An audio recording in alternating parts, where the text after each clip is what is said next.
সংগ্রাম সর্বাত্মক আন্দোলন ছিল এবং তার মাধ্যমে ফেসিবাদ স্বৈরাচারের যে পতন হয়েছে, পলায়ন হয়েছে, সেটি হবে বাংলাদেশের রাজপথের শেষ আন্দোলন।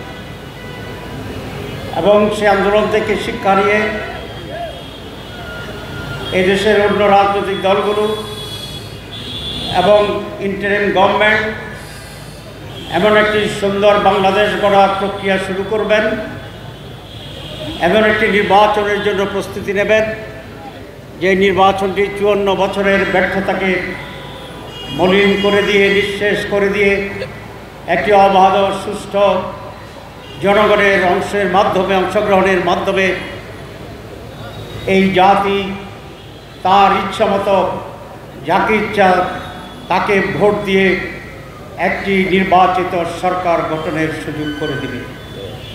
কিন্তু আনফর্চুনেটলি আমরা দেখছি জুলাই বিপ্লবের যে অর্জন, সেই জাতি অর্জনকে কোনো দল গোষ্ঠী একটি দলীয় অর্জনে রূপান্তরিত করে জুলাইয়ের চেতনাকে পিছে ঠেলে দিয়ে আবার সেই দলীয় স্বার্থ হাসিলের জন্যে যেনতেনভাবে একটি নির্বাচন করার পায়তারা করছে।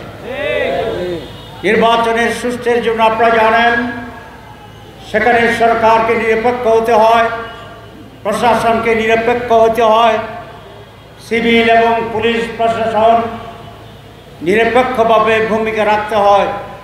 কিন্তু আমরা দেখছি সেই নিরপেক্ষ প্রশাসন এবং সিভিল এবং পুলিশ প্রশাসনকে আবার দলীয়করণ করার জন্যে এক মহা ষড়যন্ত্র হচ্ছে। গত পরশুদিন জনপ্রশাসনের একজন সচিব নিয়োগ করেছে। আমরা আগে সরকারকে বলেছিলাম এই জায়গাটি নির্বাচন আগে খুবই গুরুত্বপূর্ণ। এর মাধ্যমে ডিসিএসপি টিওনোদের নিয়োগ হয়ে থাকে, বিভাগীয় কমিশনারদের নিয়োগ হয়ে থাকে এবং এইখানে একজন নিরপেক্ষ যোগ্য ব্যক্তিকে, সৎ ব্যক্তিকে নিয়োগ দেওয়া দরকার। সরকারের কোনো উপদেষ্টা আমাদেরকে আশ্বস্ত করেছিলেন যে আমরা এখানে কোনো দলীয় লোক দেব না, আমরা এখানে কোনো অসৎ লোক দেব না, আপনারা নিশ্চিত থাকেন যে আমরা নির্দলীয় সৎ এবং যোগ্য লোককে সেখানে বসাবো।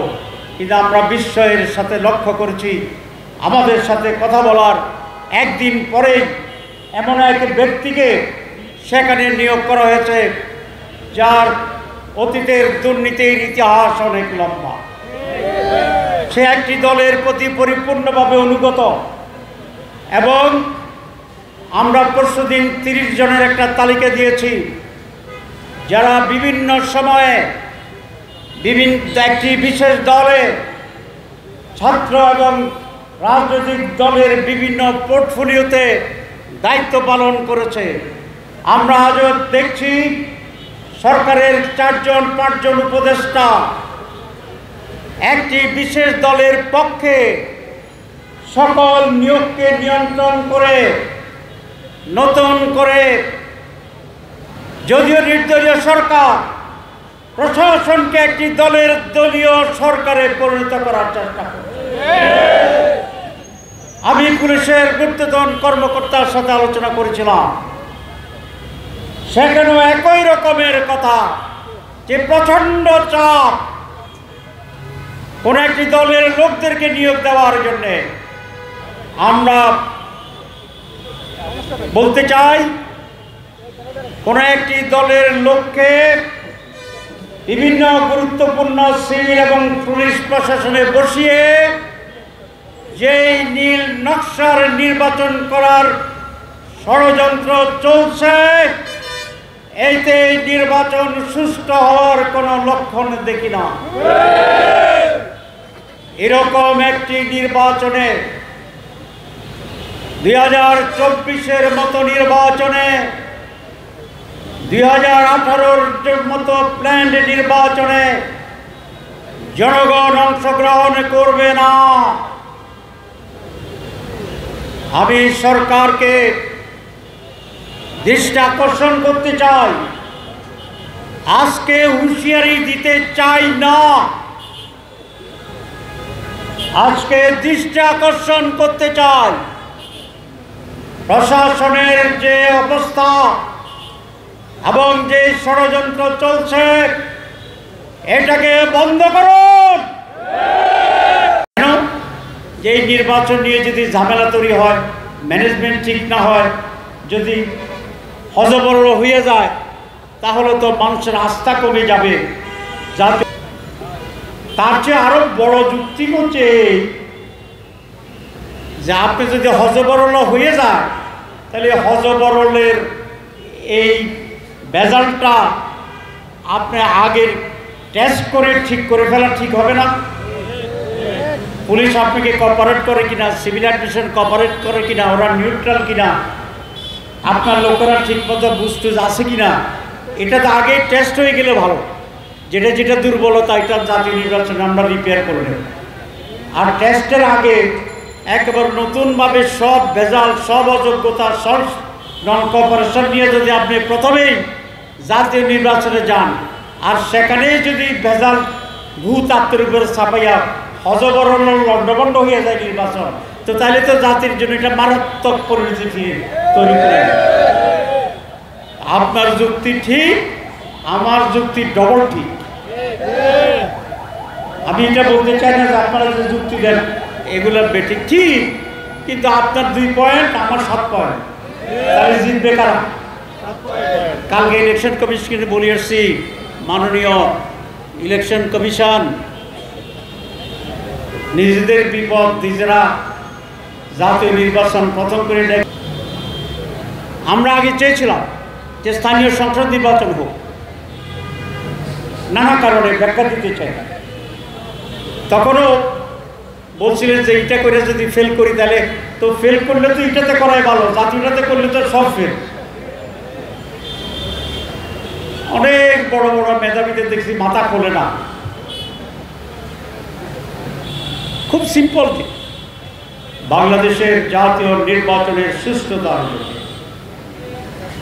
জাতীয় নির্বাচনকে সুচারুভাবে পরিচালনার জন্য, জাতীয় রাজনীতিকে দলীয় প্রভাবমুক্ত করার জন্য জাতীয় নির্বাচন ইলেকশন কমিশন, সংশ্লিষ্ট অফিসার, পুলিশ, সিভিল তাদের ভূমিকা যাচাই পর্যালোচনার জন্য এবং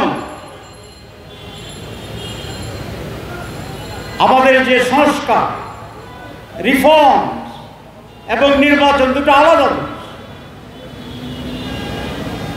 এটার স্বতন্ত্র বৈশিষ্ট্য রক্ষার জন্য নভেম্বর মাসে আলাদাভাবে গণভোট দিতে হয়।